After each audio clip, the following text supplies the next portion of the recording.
welcome back to Equals. This is Grazielli, and this is the first podcast of the new season. Yes, hello everyone. This is Max. Really exciting, a new season of Equals. So, Grazie, how are you? What's exciting you at the moment? Oh, I'm excited that yesterday my president, the president of Brazil, quoted one of Oxfam's billionaires' statistics at his speech at the United Nations General Assembly. Yes, wasn't that cool? I mean, President Lula, you're so lucky. I mean, I wish he was the president of my country as well. In fact, if he was standing for world president, I'd vote for him. I mean, that would be amazing, wouldn't it?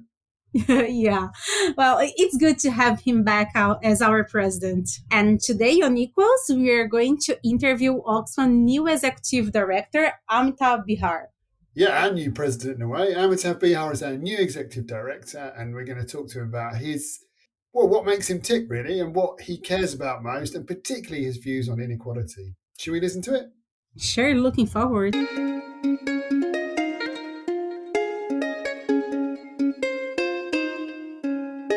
Amitav, welcome to your first Equals podcast. It's great to have you on. Thank you, Max. And we're here also with Graziele. Graziele, do you want to say hello? Hi, how are you? I'm good. Thank you, Graciela, for this conversation. Welcome to Equals. And really, this is an opportunity for you to give the world an idea of what you want to achieve out of being our new boss at Oxfam. And we really wanted to talk to you on Equals a bit about you, but particularly about your views on inequality. So, I mean, maybe let's start there if that's okay. So, why is it that you are passionate about inequality as an issue? The first, I would say that it is about the life I lead. If you're in a country like India, every minute, every second, you are reminded of both inequality and the injustice of inequality, where you literally see on one side of the street uh, people who have super opulent lifestyle, which essentially means that there are hundreds of people working for one family. They have all kinds of comforts, creature comforts, luxury, which might even be an aeroplane, certainly several cars. But just on the other side of the street, you will literally find hundreds and thousands of people who live in informal settlements. Many of them don't get enough food. They actually sleep hungry. That level of inequality, I would say, would hit anyone. It is so totally unacceptable that when you see that, you either are completely almost drugged into ignoring it, or you cannot live with it. But with my global work, I've realized that it's not just India, it's around the world. And it is something which certainly needs to be addressed. So in terms of the big battles, I would say for humanity in the last couple of 100 years, we had the battles for freedom and liberty. Not that battle is over. That human project of ensuring freedom and liberty for everyone is still incomplete. But I think that this is a moment now where equality needs to be taken further.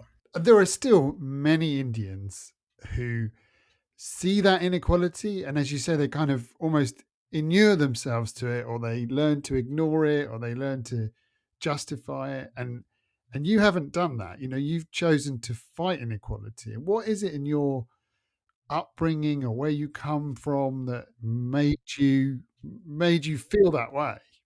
Max, for this, we will need to go back to when I was growing up. Yeah, I was growing up in the 70s and 80s. Um, and that was certainly a time, and at least where I was growing up with my family, in the broader public narrative, uh, it was certainly clear that the human endeavor was not about accumulating more wealth. That was such a strong value for us. And on the other hand, I was growing up in, I would say, for an Indian, particularly I was living in a small town called Bhopal. Uh, I was growing up in privilege, but it was interesting. It was a privilege which was not backed by economic privilege. And all around me, uh, both in my extended family, I did see enormous deprivation. And I've seen, it was interesting. I went to a school. This is again about how public schools are important. In the public school, there were students like me who came from very privileged backgrounds. On the other hand, we also had people from the neighborhood, very poor neighborhoods. So, again, engaging with them as friends, understanding their daily struggles, I think created a very deep sense of empathy. It even made me feel upset about the privilege I had. And the response to that feeling upset was that I need to change this. Interesting that you're telling us how you grew up in Bhopal, and the city is known for a very serious accident where some chemical leak happened because of a corporation, and you grew up in the shadow of that tragedy. How did it shape your views on the accountability and morality of powerful corporations and on the fight for social justice? Well, that obviously is a very personal experience for me. On the 3rd December 84, which is early in the morning, we realized that there was a massive tragedy that had happened. So along with my brother, I went to the local hospital saying that we just want to volunteer. And I think that there was a wise doctor, or I forget, the administrator, who told my brother that he could come in, but not me. He said, "You're too young to handle what was happening inside," which was pretty much hundreds of dead bodies which were lying there. Going through that experience from the night of the 2nd and 3rd December to what unfolded over the next few months, I think there were deep lessons for me. And to put it simply, the lesson was the high level of impunity power holders had in India. Huge impunity, particularly people who had money. And if you look at even the pictures from then, it's bizarre. But this Union Carbide, which was responsible for the death of thousands of people in one night, forget about the ones who ended up dying because of the consequences of that gas leak. Their chairperson was in India, and just imagine that he was given the state plane and flown out, escorted by the highest ranking police official of Bhopal. That was the level of impunity that this nexus of politicians and capital had, and it was very evident to all of us. And therefore, the desire to hold these people accountable is deeply ingrained. But let me also say, which I have never forgotten, is these are lived stories of how colonialism also functions. uh, Initially, the compensation agreed by Union Carbide was, if I remember correctly, it was something to the tune of $200 for a death. And we would read stories of how in the US, if there was a death of this kind, it would be $1 million or more. And it was literally $200 for one death. And that deeply affected me, that this is just not all right.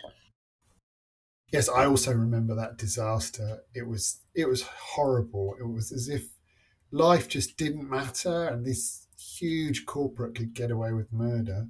So you've grown up in Bhopal. You've had these incredible experiences, and you've come from a family of relative privilege, but an understanding of the need to do the right thing. And here we are now, all those years later. You're in charge of Oxfam, and Oxfam, as an international NGO, has put the fight against inequality right in the middle of our work for at least a decade now. Why do you think that's so important? Why do you think it should be inequality as well as poverty for an organization like Oxfam? It is very, very clear for me that poverty is is obviously, as we all keep saying, is not God made. We have created it, and we have created it to ensure that we can continue with an unjust and unequal system. And it is very clear that the economic system that we have created is intentional, and it robs majority of humankind of their dignity, and certainly the possibility of an equal society.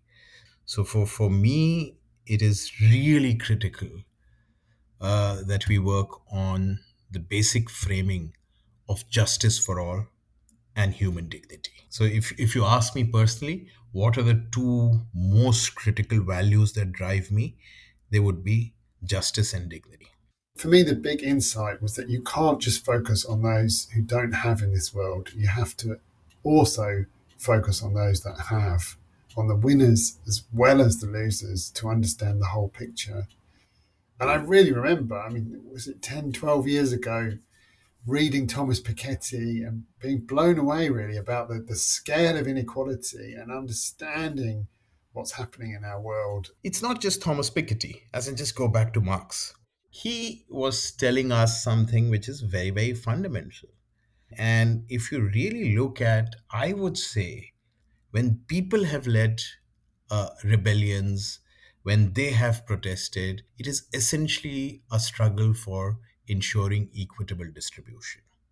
It is about ensuring human dignity. How do you see the global movement against inequality and for an equal distribution evolving over the next decade? And what role do you want to see Oxfam play in this global movement? The first, we need to recognize that the neoliberal capitalist order at this juncture has pretty much hegemony over the space for ideas. I sometimes feel both frustrated and angry looking at how successful they have been in promoting this idea that there's no alternative but privatization, but neoliberalism. So the first battle is to actually puncture, challenge this narrative. And we are doing it fairly well. And in that, our friends in the academia, media, in the space of culture, we all need to really work together in fundamentally challenging this narrative, because it's a myth that they have been able to very successfully create. But that's not going to be enough. I think what's going to be very, very important is that we look at a much broader coalition. And I would not say a coalition of just the willing.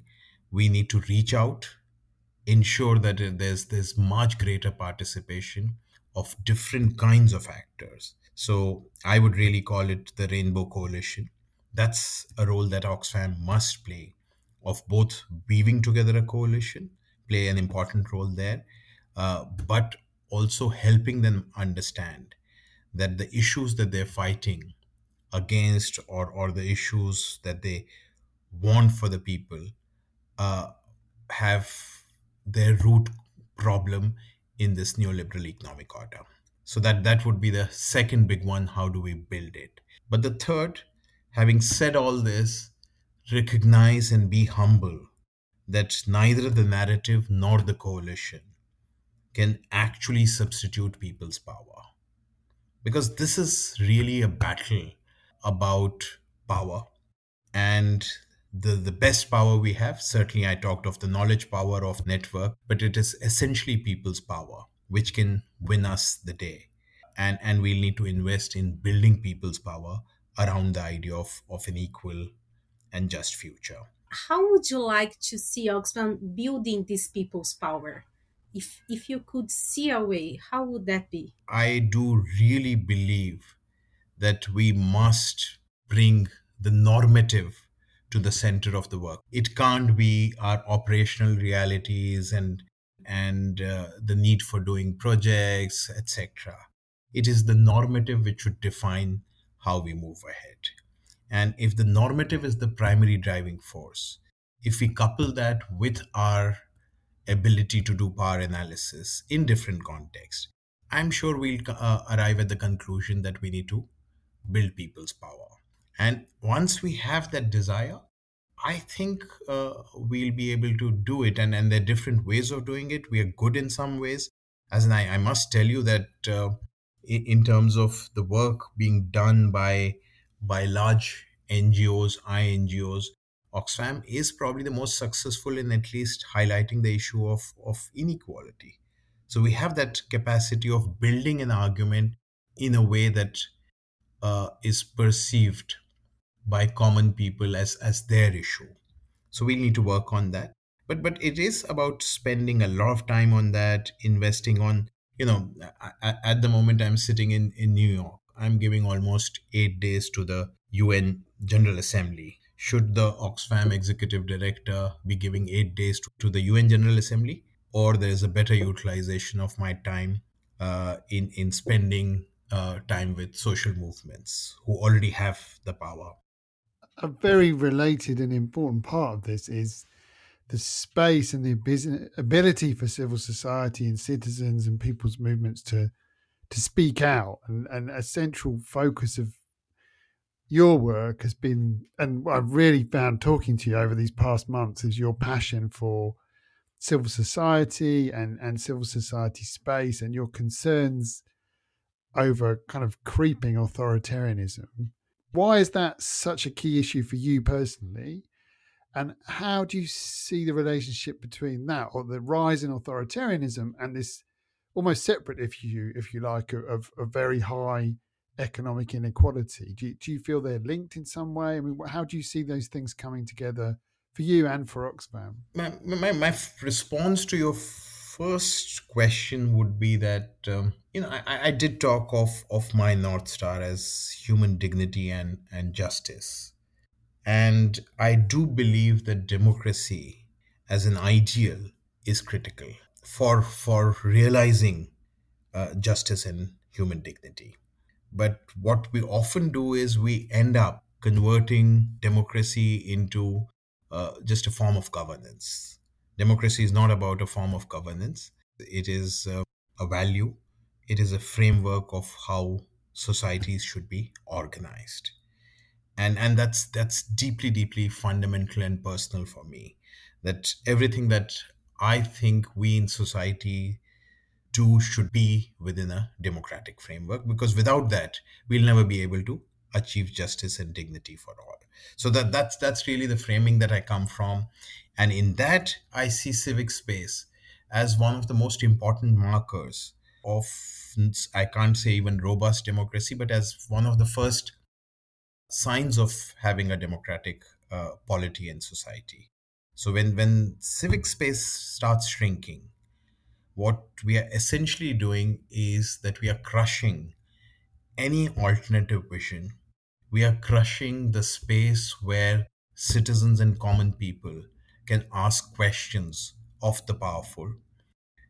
We are crushing the space for holding the power holders accountable.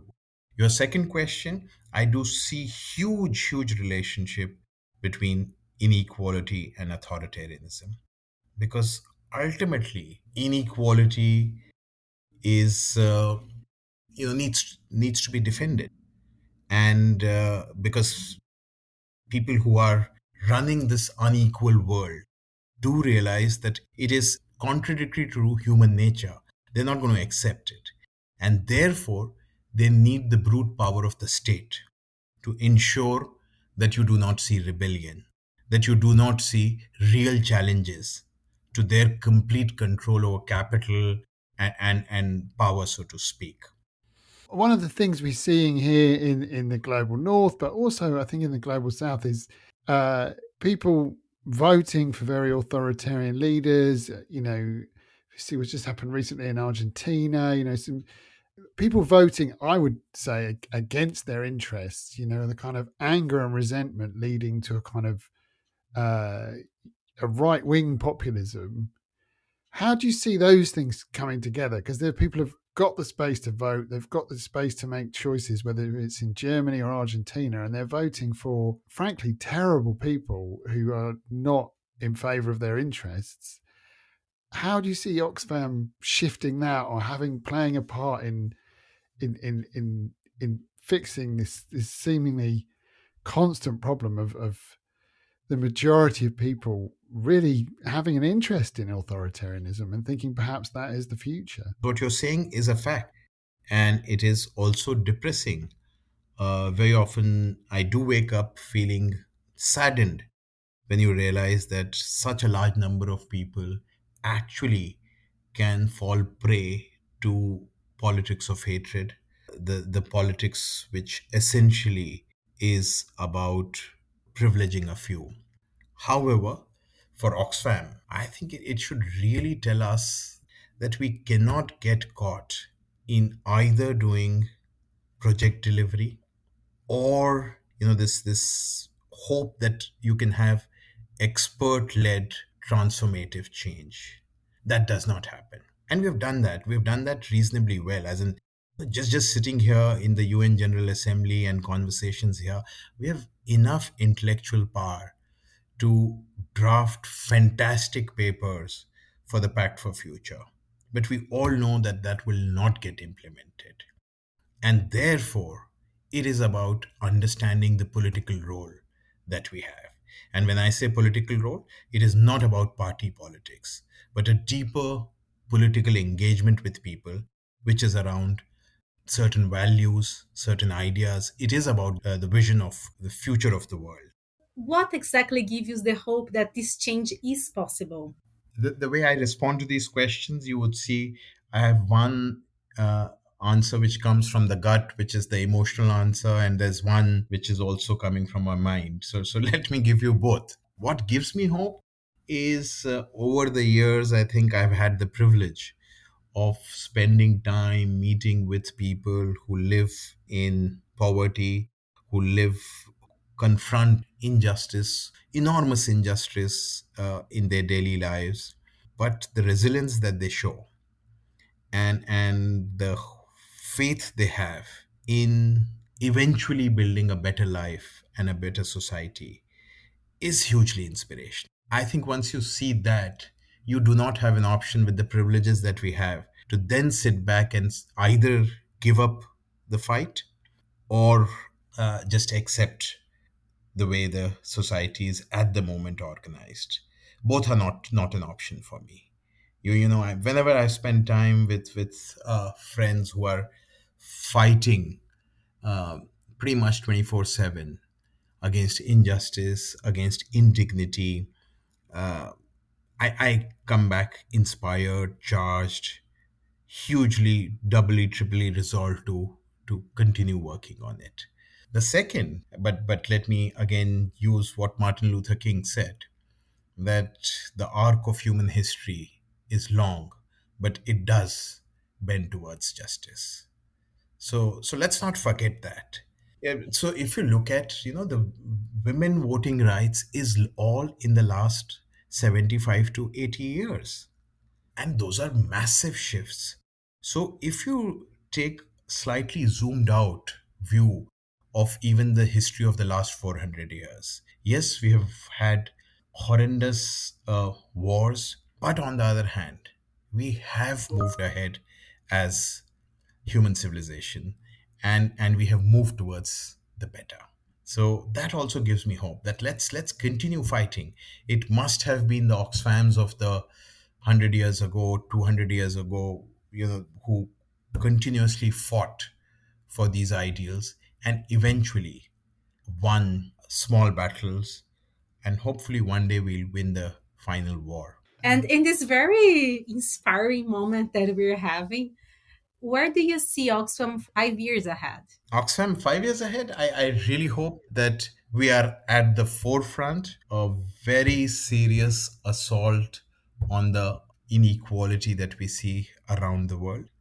I really hope that in 5 years' time, we are geared towards ensuring that we are channelizing all our resources, our energies, our hope, our dreams around building a just and equal future where our organizational interests or internal organizational contradictions are resolved and are not in any way hindering, but in fact giving power to this work that we are here to do. I really hope that happens too. So do I. I really hope for that. We have to make it happen. That should be your promise to me and my promise to you. At least the three of us doing this conversation. Let's do that as that's what we need to do. There's no point in just doing our jobs and eventually in 5 years time still having this conversation. Brilliant. Thank you, Amitabh. That was wonderful.